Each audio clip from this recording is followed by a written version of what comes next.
రావెళ్ళ న్యూస్కి స్వాగతం.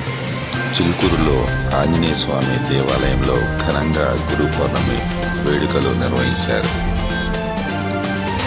ఈ సందర్భంగా వారు మాట్లాడుతూ కొత్త సంవత్సరం ఆషాఢ శుద్ధ పౌర్ణమి నాడు వచ్చే గురు పౌర్ణమి వేడుకలు చిలుకూరు దేవాలయంలో ఘనంగా నిర్వహించామని తెలిపారు.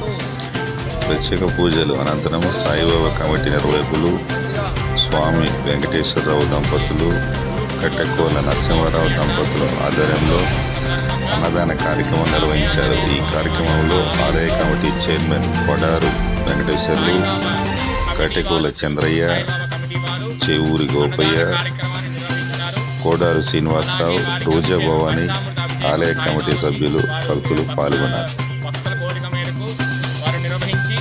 అలాగే అన్నదాన కార్యక్రమాన్ని ఇక్కడ ఈరోజు వారు నిర్వహించారు. కావున భక్తులందరూ కూడా చేశారు. అలాగే ఇంకా వస్తారని మేము కోరుకుంటున్నాము. ఇలాగే ఈ యొక్క అభయాంజనేయ స్వామి యొక్క దేవాలయానికి అందరూ కూడా విచ్చేసి ఎంతోమంది భక్తులు విచ్చేయాలని కోరుకుంటున్నాము.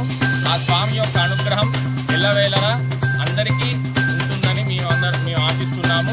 శ్రీ అభయాంజనేయ స్వామి యొక్క అనుగ్రహం, కృపా కటాక్షాలు, శ్రీ సీతాలక్ష్మణ హనుమత్ సమేత రామచంద్ర స్వామి వారి యొక్క అనుగ్రహం ఎల్లప్పుడూ మీ భక్తులందరికీ కలగాలని ఆ స్వామి యొక్క పాదార విందార్పణకు నమస్కరిస్తూ ఈ యొక్క స్వామి యొక్క అనుగ్రహాన్ని అందరికీ కలగాలని మేము మనస్ఫూర్తిగా కోరుకుంటున్నాము. జై శ్రీమన్నారాయణ, జై శ్రీరామ్.